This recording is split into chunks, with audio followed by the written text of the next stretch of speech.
So the purpose of this video is to give you some pointers and walk you through the problems that we find on Group Worksheet 2. A couple of them are looking back at Unit 1, a little bit of review of some of the concepts that were at the very end of that chapter. So first, many early studies of the demography, good vocabulary word by the way. Demography is population structure and history of that population. So if we're looking at the demography of Homo sapiens, our own species, we've often used the mitochondrial and the Y chromosome DNA. What property of these genes makes them so useful for these types of studies? So the easiest simple answer is that these genes are most commonly used because they provide a unrecombined signal. So you get your mitochondrial gene straight from your mother, she got it from her mother, and there's no mixing and matching.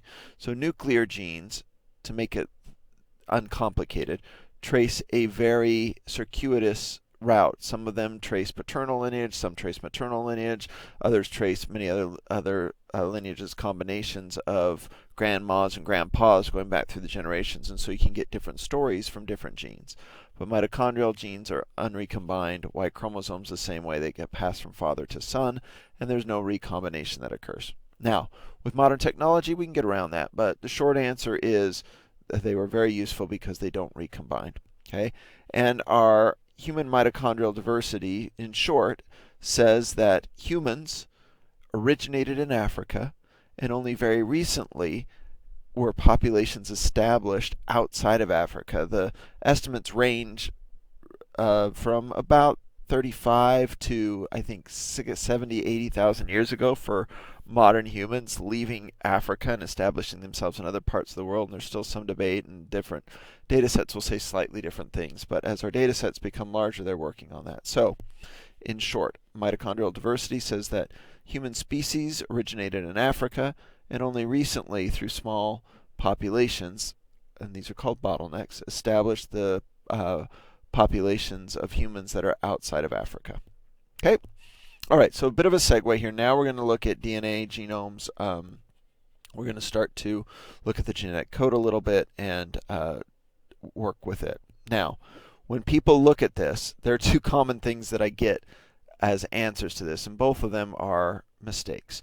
So the first is, and I don't know how this got out there, I think it was on a website, but people will look it up, look for help, and they'll find the sentence that says, we use sequence inspection to figure out where genes are. And that's just a basic way of saying, I don't know the answer, so I'm going to say something general and vague that will hopefully kind of give you an umbrella, but I need something a little bit more specific. So don't put that. If you do, you'll be in trouble. Secondly, people will say, oh, well, genes have start codons. All we need to do is look for start codons. Now, that's true, genes do have start codons, but there's a problem because a start codon is AUG if you're looking at the RNA, or if you're in the DNA, it's ATG.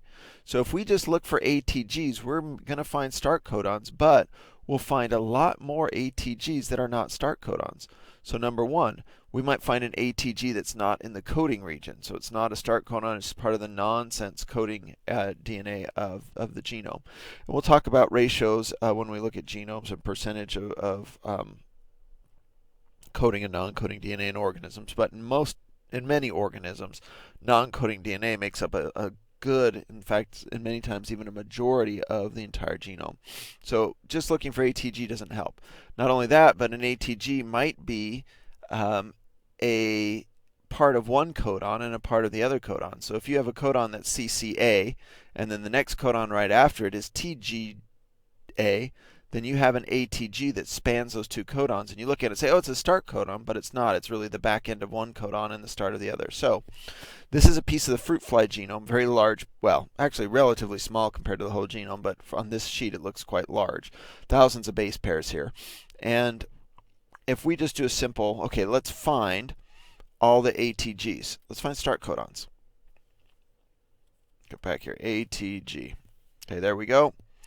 So look at that. There are dozens of start codons, or at least maybe 20 start codons, all throughout this piece of DNA. Not all of those are genes. In fact, I just cut this out randomly. I don't even know if there's a gene or a part of a gene. It might all be non-coding DNA, or it might have part of it. So just looking for start codons doesn't help. And we have the same problem with stop codons. So there are three ways that people use and these are used to various degrees, and with new techniques we have modern ability to analyze genomes in a much more rigorous and detailed way.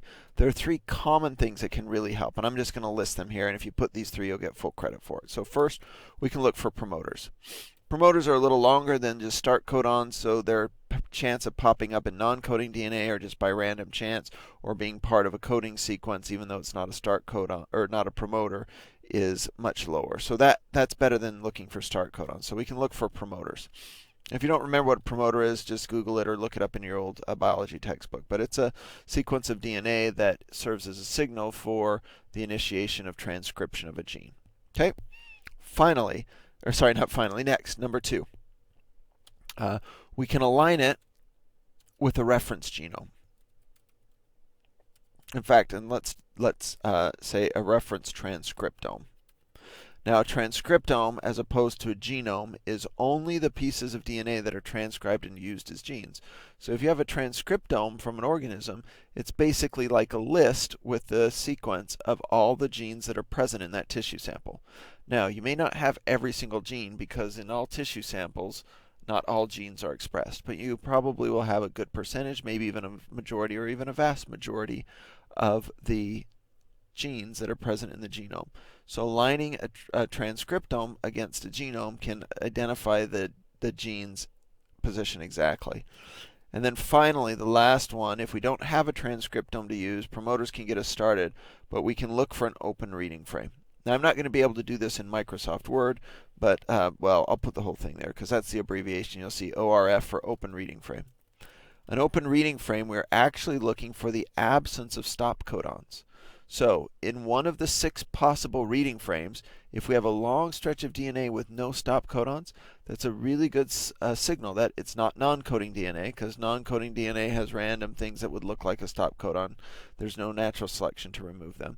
And it's a really good chance, high percentage, that you have identified a coding region in the gene. Okay, so I'd mentioned that we need to look at 6 reading frames. So you say, well, why 6? Well, remember, DNA is double-stranded. So we would need to look at the 3 forward reading frames. So we'd start at whatever our first base pair is. So for instance, I'm going to zoom in here and see if we can get it far enough in so we can see these little tiny letters in this tiny font. And I would say, okay, ACC. And then the next codon AGT, and I would go down and read every 3, and if I got a stop codon, then I would mark it and then continue on and mark all the stop codons. And if I don't see any long stretches without stop codons, I know that there are no genes in that area, or at least I'm not in the right reading frame. So the next thing I would do is I'd switch over one base pair and go CCA, GTA, and then so on down the line. I'd do the third reading frame, CAG, and once I've done that, I'm back in the same, if I move over one more position, I'm back in the same original reading frame. And those are 3 reading frames. But remember, DNA is double-stranded, and genes can occur on either strand. So I would need to look, I'd go to the end and look at the reverse complement, and I'd do the same thing. I'd do all 6 reading frames, and I'd look for long stretches of DNA without stop codons. So that's open reading frame. And so those are the 3 ways that we can look. If we just have raw sequence, nothing to compare it to, we can begin to look for genes in that sequence. And today, there are many genomes and people are working on them to define all the genes and describe them and annotate, which means to put information about what they do and how they're related to other genes and other organisms. All right? So, number 4 here. Now, this is a little bit different. I like this problem because if you can figure this out, if you can wrap your mind around this, it actually illustrates many principles that we've been talking about. So we have a short homologous gene sequence. So remember we talked about homology. That means this is the same gene from 5 different species. I can't remember what this one is. I think it's a myosin, a protein that's very common in mussels. But I found that same gene. I downloaded it for 5 different species. I aligned them so that we can compare each column, and each column represents a position in that gene. Now, after I aligned them, I chopped it out randomly. So I didn't look at the reading frame, I just said I'm going to chop it out randomly. So we don't know in the armadillo, for instance, whether AGC is the first reading frame, and then we can just keep going, or whether the actual correct reading frame is GCG, right? And then the next one would be GGG and so on, or the third possible CGG. Now, we don't have to do all 6 reading frames because these genes are posted and aligned in the proper orientation. So we only need to do the 3 forward reading frames. But we need to figure out which one is the correct reading frame. And we don't have the beginning of the gene. We can't look for promoters. We could look for ATG, but notice, oh, there's an ATG right there. Most likely that's just spanning 2 codons and is not its own codon. Possibly it could also be a methionine. So ATG is a start codon, but remember it can also be methionine in the middle of a gene. So look, more ATGs down here. There's another ATG right there. So we can't just say, oh, there's a start codon, because most likely they're not. So here's the trick with this one. We need to remember the nature of mutations. And if you're thinking about it, you're thinking, wait a minute. Mutations are random. How does random changes in DNA between species? Because we do see changes. So notice at the 2nd position of this alignment, the chimpanzee has an A. At the 5th position in the alignment, the horse has an A. All the others have G's. So those are mutations that have been passed on to these different species. Okay, but again, remember, mutations are effectively random. So we wouldn't expect to see any clear pattern in mutations.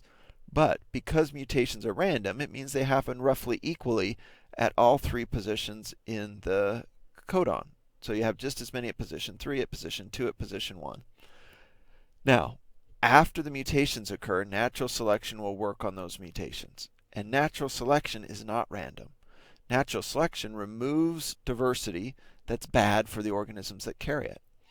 And this, like many, many proteins, this will be the most common trend that we see, and we'll look at other patterns later. But many, many proteins, this one included, when a change occurs that changes the codon to a new amino acid, that most often is a bad change. To use an analogy, imagine that you were given a writing assignment by your English professor, and you write it, turn it in, and your English professor grades it and says, oh, it's not very good, I want you to rewrite it. And you said, oh, that'll be easy. And you use find and replace, and you randomly swap out one word for another word. Now, obviously, your assignment's not going to be better. In fact, it would probably be much worse. And it's not quite that bad for the genetic language, because we don't have as many codons as there are words in the English language. But the analogy works. So by swapping out, randomly mutating, and if you change one amino acid for another one, it's almost always going to be bad. The organism that carries that mutation won't do very well. They'll die or not have as many offspring and not pass that gene on, and soon that gene, that new allele, I should say, will be removed from the population because it was detrimental. And so most random mutations that change the amino acid are detrimental and are removed by natural selection. But if you examine the genetic code, you'll notice that when a mutation occurs at the 3rd position of a codon, so remember the genetic chart here and how it works. This inner circle, where we see the big A, C, U, and G, represents the 1st position of the codon. This middle ring represents the 2nd position, and then this outer ring represents the 3rd position. So if I was looking at CCC for proline, I'd say CCC. Yep, sure enough, there it's proline. And I can look at ACC or any other combination of 3 nucleotides and translate it what it would be in the amino acid. And notice that most of the degeneracy, which is a kind of a fancy word for redundancy, is at that 3rd position. So like in proline, if I mutate the 3rd position, I didn't change the amino acid. It's a synonymous mutation. That's a type of a silent mutation. It doesn't impact the phenotype. So natural selection does not work to remove mutations that occur at the 3rd position in a reading frame. But at the 2nd position, which always changes the amino acid, and at the 1st position, which most of the time, you can check, there are a few exceptions to that, most of the time the 1st position changes the amino acid. So when mutations occur there, they're nearly always removed by natural selection, sometimes quickly, sometimes slowly, but over time they will be removed. So mutation is random and spreads out variation across the entire gene. However, natural selection removes that variation from the 1st position, the 2nd position, and so we only see variation, or at least the vast majority of variation, at the 3rd position in the reading frame. So, armed with that knowledge, we come back to the alignment, and notice we see a fairly clear pattern, and we can see it all the way from the beginning. So the 1st position of the alignment, which I don't know if it's position 1, 2, or 3 in a codon, there's no variation. All the species have an A. So next we look at position number 2. The first 4 species have a G. Oh, but look, there's a mutation. And then we're just going to continue to look at that pattern. So third position in the alignment, nothing. Fourth position, nothing. But at the fifth position in the alignment, mutation. And we see that pattern continuing. Same, same, oh, mutation. They're in the armadillo. Same, same, same, nothing there. But then the next one, same, same, mutation. The armadillo and the cheetah are different from everything else. Same, same, mutation. And if you follow that, you're going to see that very clear pattern throughout the entire alignment. And that's the key. When you see that pattern, most of the diversity occurring in these pattern of every third column in the alignment, you know that that's the third position in the codon. So this, oops, I moved it there. That one, G, G, G, G, A, that's actually the third position in the codon. So we have the second position, the third position. Since we don't have the first position for this first codon, we can't translate it. So the first complete codon that we can translate for the armadillo is CGG. So I'm going to come down here. I'm going to say CGG. That's arginine, which we can abbreviate either with this three-letter one or the big R. And I'm going to put it in position number 1 here, arginine. Okay, now we could go on and translate the next 7 codons for the armadillo. Once we've established the reading frame, it's always going to be the same. So we've got CGG. The next one we would look at would be GGC, and then GAT, and then GAG, and so on until we get up to 8. And that's all you're asked to do is 8 of the codons here. You can do that, but it actually might be a little easier if instead of translating codon 1 through 8 for the armadillo, you translate codon 1 for all of the species here. So CGG in the armadillo, but notice it's CGG for all of the other species except for the horse. So we can put R very easily without even checking the genetic code for all these other species. And then we go back to the horse and we say, oh yeah, there's a mutation there, a change. But when we look at it, CGA, we go CGA. Oh look, it's also arginine, it's degenerate, so we have the exact same amino acid. Okay, so you can continue that. Now, a quick note. The alignment here is in DNA. The code is in RNA, but by convention we show the same coding strand. So just replace T, anytime you see a T in this alignment, just replace it with a U in the genetic code down here. Okay, so we've established that. I've done the first one for you. All you have to do is those next 8. And then let's see, are there any other questions you have to answer? Using the chart at left in the amino acid sequence, translate the first 8 complete codons. Okay. So what is the reading frame for these sequences? I guess if we want to be clear, we say, does the first complete codon begin at the first, the second, or the third nucleotide? The first complete codon actually begins at this third codon in the alignment, CGG. So we can just put third here. And again, we're able to recognize that because of the pattern of where most of the mutations accumulate. Not where they occur, because they occur evenly across the entire coding sequence, but where they accumulate because they're not exposed to the pressure of natural selection. And then at the very end, I guess we've already talked about this, but how are you able to determine the reading frame without doing any of the things that we listed up here when we were just looking at a single long sequence? And we do this by recognizing